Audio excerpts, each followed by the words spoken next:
Hey everybody, Bandicoot Commando here and welcome back to Marvel Rivals. Last time, I read Doctor Strange's story, Unexpected Guest. So today, we're moving on. We're going to do Groot. I am Groot.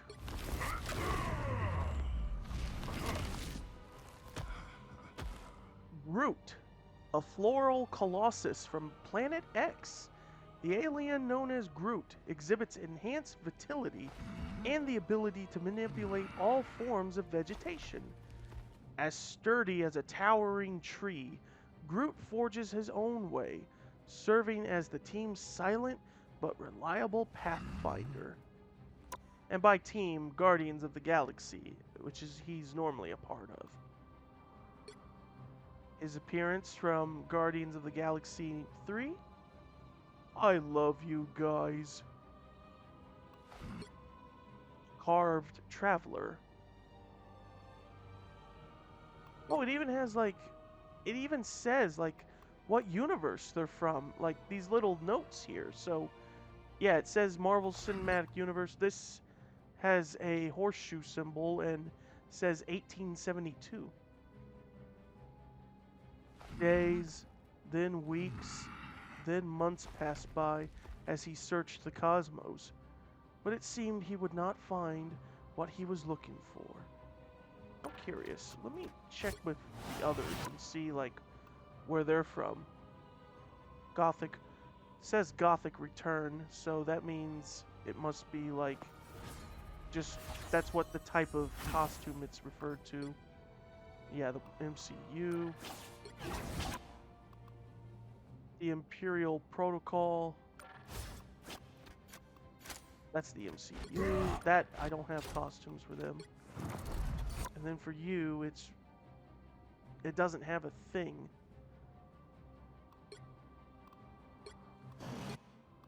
Yeah, it doesn't have like a category thing on here. I guess if it's straight from the comics, I don't know. Anyway, let's get to reading, get back to, so, I love you guys, and then I read that, so.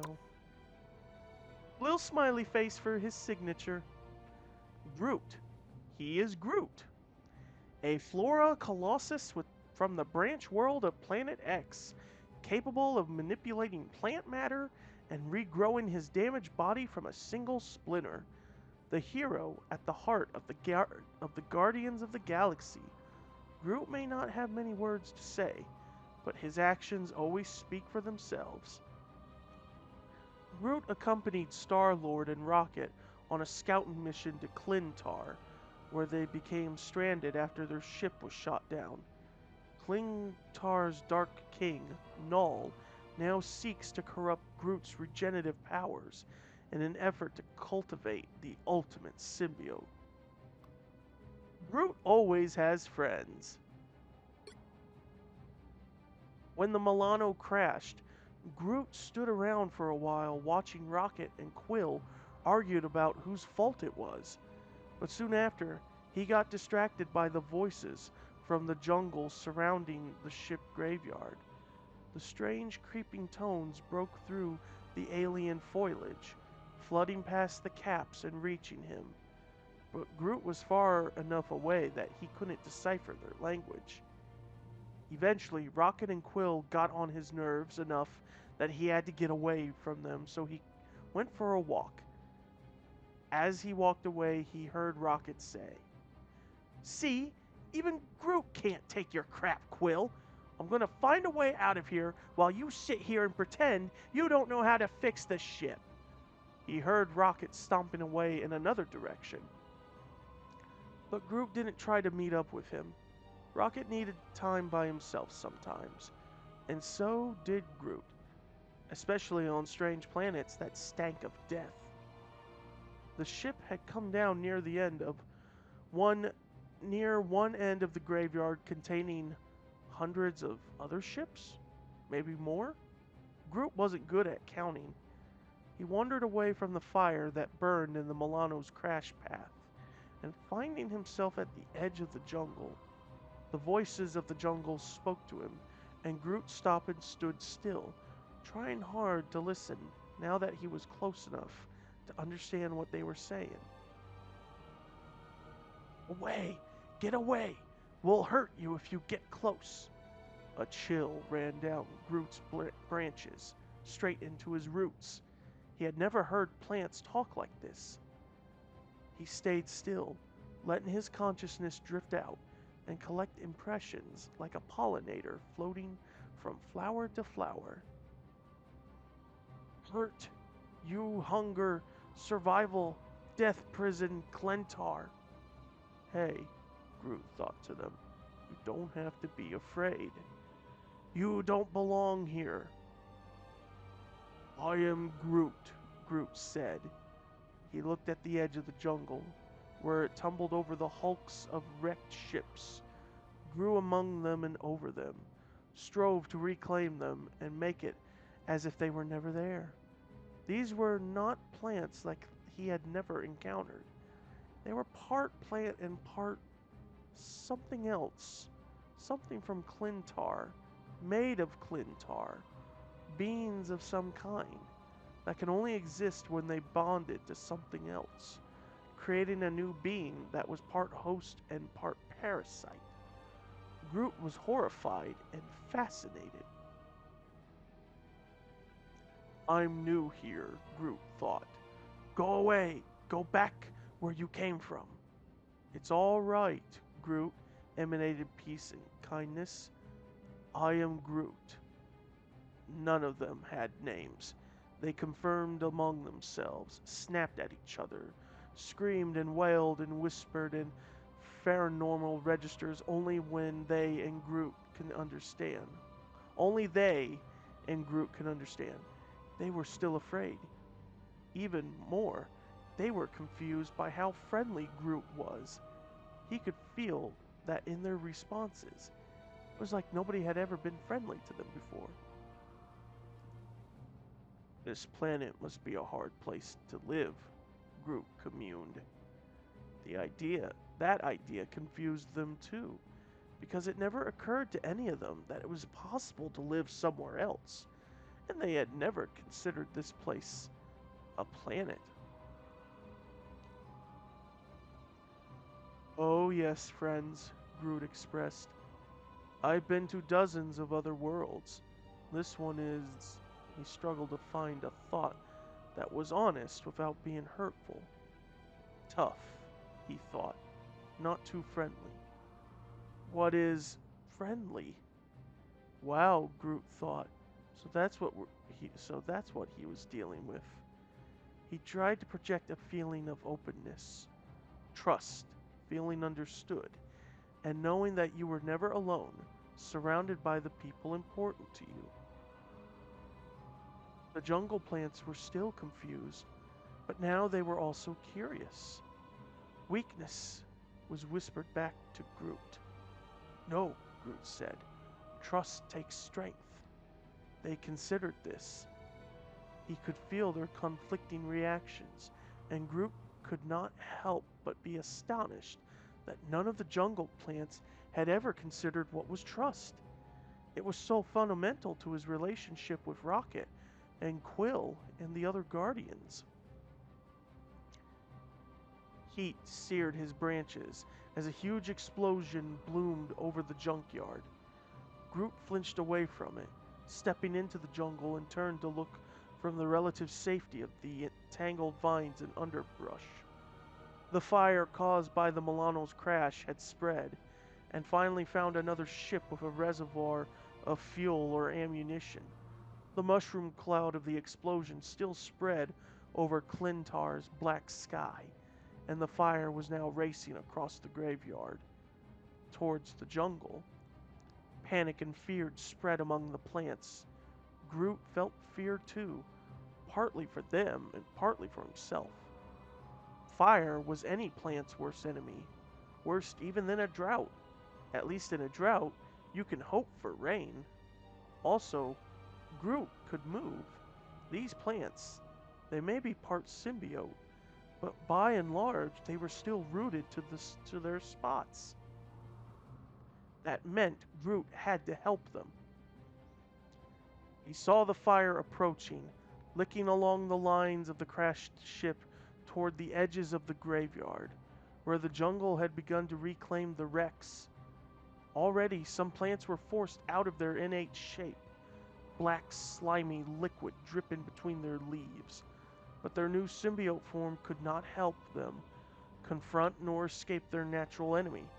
Flowers screamed their pain, but there was no host for them to which to bond, no shelter for them to hide. So Groot got angry. In his anger, he grew. Thousands of feet of roots dug into Clintar's soil, spreading along the boundary of the jungle. Groot forced them out, felt them searching for nourishment and finding little, but still he grew them until he had created an intertwined mat of roots under the soil, overlapping the edge of the jungle and the outmost crashed spaceships. Then he closed his eyes and lifted them up.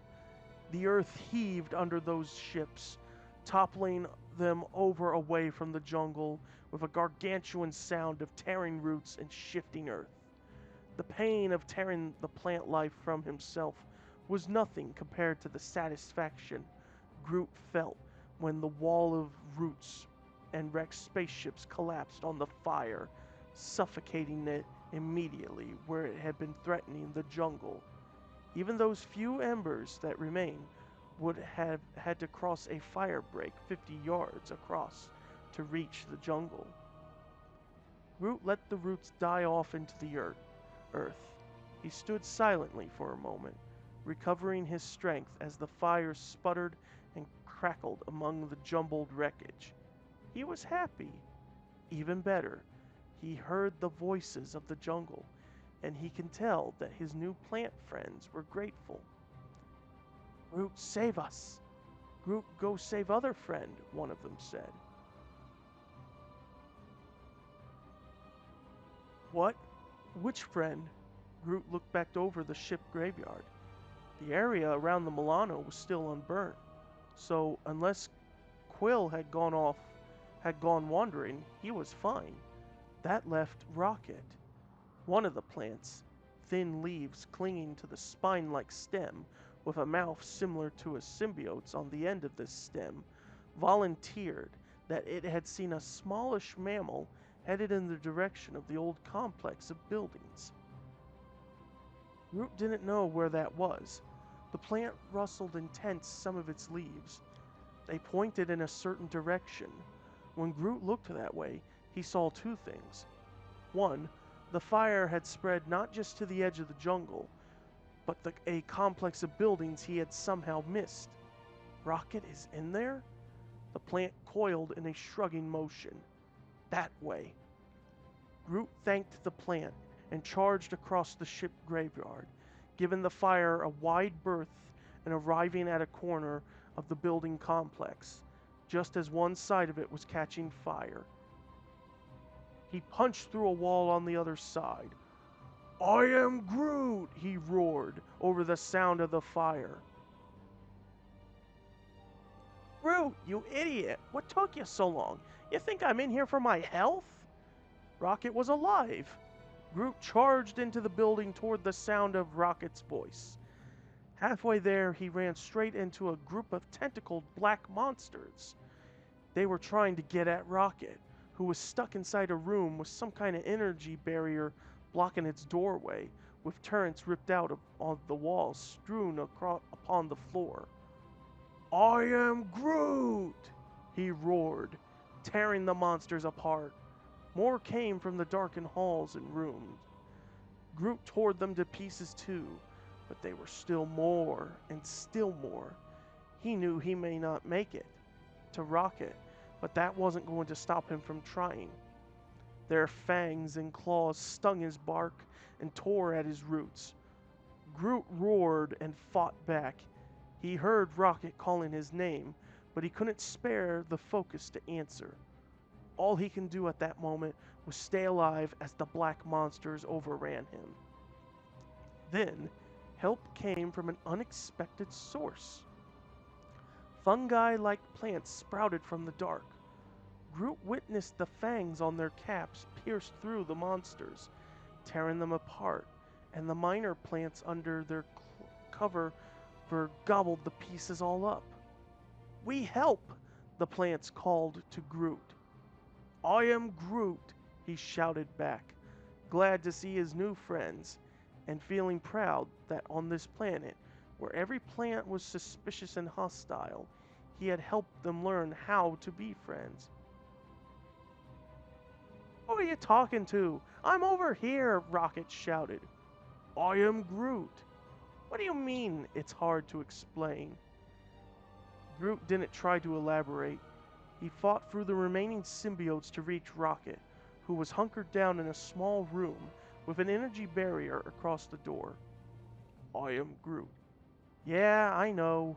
Rocket turned off the energy barrier. "How did you know I was here?" Groot turned and pointed at the symbiote plant, which was clinging to a corner of the corridor, extending its leaves, pretending to be a casual plant. Not a successful mimicry, obviously, for it was still trying to force the mouth on its stem to smile friendly. "I am Groot." "Groot, you moron!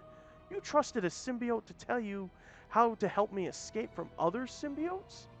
Groot looked at Rocket. "I am Groot." "I know it worked." Still, Rocket gave up. Whatever. Anyway, Quill needs help way worse than I do. Come on, we gotta get back to the Milano before the symbiotes remember he's there. Rocket powered the energy barrier down and started deattaching it from its fixtures in the door frame. "Here, you gotta carry this. I'm gonna use it to fix the ship," he chuckled to himself. "Quill's gonna feel so dumb when I show him this trick. I love it." Groot picked up the energy barrier projection frame and started back toward the Milano. The voices of Clintar's plants were still in his head. He felt proud of himself for what the symbiote plants had done, not because Groot could take credit for it, but because he had helped them see what they could do on their own, just by being friendly. He'd tell Rocket about it one day, but he knew deep down that Rocket already understood the power of friendship. And that's actually kind of a neat story. Like, because Groot can't really properly speak, it's interesting to see things from his perspective. Like, it would be neat if, I mean, I know they did this with the I Am Groot shorts with Baby Groot, but I feel like I'd love to see like a short of adult Groot just, you know, doing his own thing and just seeing things through his eyes, and even maybe like hearing his own thoughts, because his thoughts are obviously not as I Am Groot. They are like his thoughts of what we can hear and understand. But yeah, that's a nice ending to it. Although because it mentions Null here, I'm wondering that this is going to be bad when the later ones come out. But for now, that will do for this episode of Marvel Rivals. Join me next time as I read Hawkeye's lore. So that is it, and I will see you guys next time. For we are Groot.